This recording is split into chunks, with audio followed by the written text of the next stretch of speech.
বিশ্ব রাজনীতির বড় তিন শক্তি যুক্তরাষ্ট্র, ভারত ও চীন। এই তিন দেশের সঙ্গে সম্পর্কের ভারসাম্য ধরে রাখতে নতুন কৌশলে এগোচ্ছে বাংলাদেশ।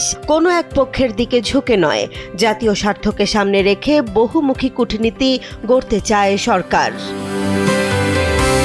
কোনো নির্দিষ্ট ব্লকে বা জোটে আটকে না থেকে সবার সঙ্গে বন্ধুত্ব, কারো সঙ্গে বৈরিতা নয়, এই নীতিতে প্রধানমন্ত্রী তারেক রহমানের সরকার এগিয়ে চলছেন। তাই তো প্রধানমন্ত্রীর প্রথম বিদেশ সফর ঘিরে তৈরি হয়েছে নতুন আলোচনা। আগামীকাল মালয়েশিয়া সফরের মধ্য দিয়ে শুরু হচ্ছে 6 দিনের এই সফর।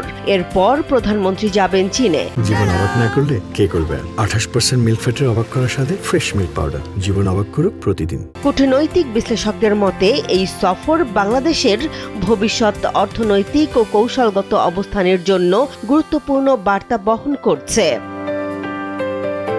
নতুন সরকারের পররাষ্ট্রনীতির মূল ভিত্তি হল পশ্চিমা বিশ্বের সাথে দ্বিপক্ষীয় বাণিজ্য, প্রযুক্তিগত সহায়তা ও শ্রমবাজারের প্রসার ঘটানো। এর পাশাপাশি দেশের অবাধ ও সুষ্ঠু গণতান্ত্রিক পরিবেশের ধারাবাহিকতা রক্ষায় যুক্তরাষ্ট্রের সাথে সম্পর্ককে সর্বোচ্চ গুরুত্ব দেয়া হচ্ছে। বিএনপি নেতৃত্বাধীন সরকারের পক্ষ থেকে বলা হচ্ছে, বর্তমান বিশ্ব বাস্তবতায় বাংলাদেশের পররাষ্ট্রনীতির মূল লক্ষ্য হবে সবার সঙ্গে বন্ধুত্বপূর্ণ সম্পর্ক বজায় রাখা। তবে সিদ্ধান্ত নেওয়া হবে দেশের স্বার্থকে অগ্রাধিকার দিয়ে। মালয়েশিয়া ও চীন সফরে অর্থনৈতিক সহযোগিতা, বিনিয়োগ, শ্রমবাজার, অবকাঠামো উন্নয়ন এবং প্রযুক্তি সহযোগিতার বিষয়গুলো গুরুত্ব পাবে। দুই দেশে মিলিয়ে 13টি সমঝোতা স্মারক সই হওয়ার সম্ভাবনা রয়েছে।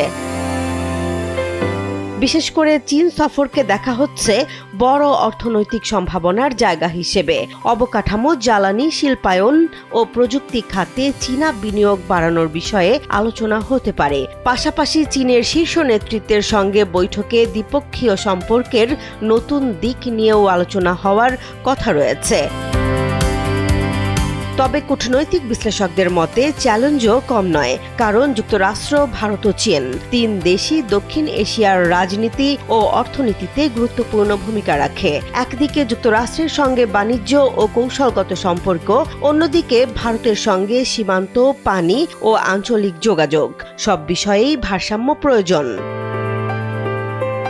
বিশ্লেষকদের মতে মালয়েশিয়া ও চীন সফরের পর ভারত ও অন্যান্য গুরুত্বপূর্ণ দেশের সঙ্গে যোগাযোগের উদ্যোগ বাংলাদেশের একটি স্পষ্ট বার্তা দিচ্ছে, ঢাকা কোনো নির্দিষ্ট শক্তির বলয়ে নয়, বরং জাতীয় স্বার্থকে সামনে রেখে সম্পর্ক এগিয়ে নিতে চায়।